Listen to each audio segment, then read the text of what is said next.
to start a new life with another woman. And apart from your mourning, your pain, your hurt, and the bitterness that you're going through, and you have this, innocent pairs of eyes looking to you as their lovable mommy, and you're struggling to even provide that shelter over their head and look for food. Even when they sleep in the night, you're worrying what you're going to feed them in the morning. Like you cannot sleep. So you may be in that situation.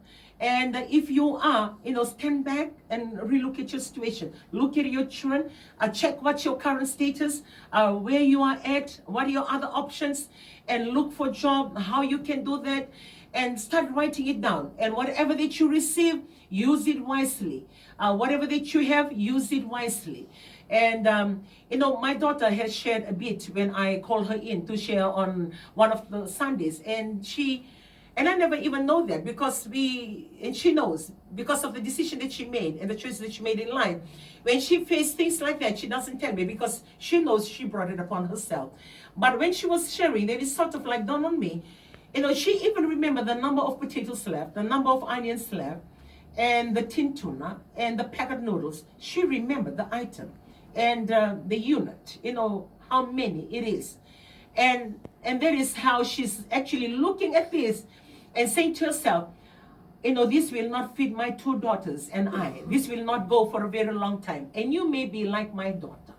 You may be now counting the potatoes and counting the onions and counting the tuna and counting the noodle pack on how much longer the resources you have can feed your children that you're looking after.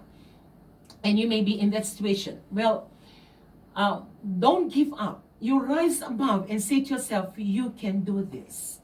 And I know you are hurting because somebody have just walked out on you, or whatever that you're going through, you brought it upon yourself. So don't hate yourself for that, and don't look back and and live in that remorse and I shouldn't have, I could have.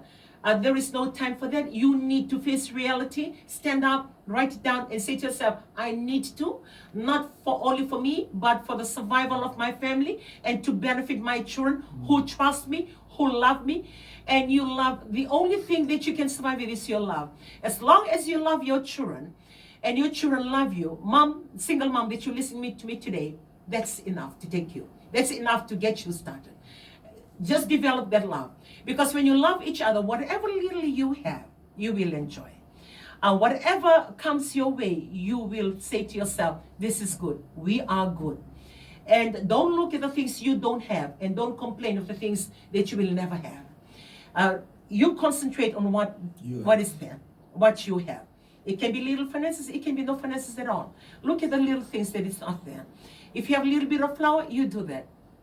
I overheard my daughter at home. She was saying, I was having this conversation with my eldest daughter, and I was telling her, you are very good in baking, and you have flour in your container. So other than buying bread, you bake your bread. And you can keep the bread in the container, cut it up and put it in the container, or bake the buns and put it in the container to last you for a week, and preserve that to last you for a week without you buying, but you're making use of the flour. And when I was hearing that, I said, that's really neat. So you can look at whatever you have. Kaya bakit kumandagan na rice? Na rice ay niko soup rice. Niko soup rice. Wakawai, binikin do na tintuna, binikin do na packet noodles. Do sa kana, sa soup rice nga sa katalini pa ito. But sa luka na vatanga. Yo, na rice tala ko ikandua, ronji daka na mekana na kenavo, mera koti kuribuli, fry na noodles, fry vatikin do na tuna, bivata. Na kalalenga ko itikongori, iko daka tiki kukin. And if you are in that situation, take one day at a time. Don't look at your tomorrow, and don't even worry about the week. You take one day at a time. Whatever you have with you, you take one day at a time. Whatever your finances is limiting you, take one day at a time. After today, you say to yourself, thank you, God, I manage. And look forward to the day tomorrow. You write your plan, but practically you live your day one day at a time. But for those of you who have enough resources on you, like what Gasela is sharing with us today, then exercise wisdom on how you plan it out. How you're going to plan out the whole week, write your menu.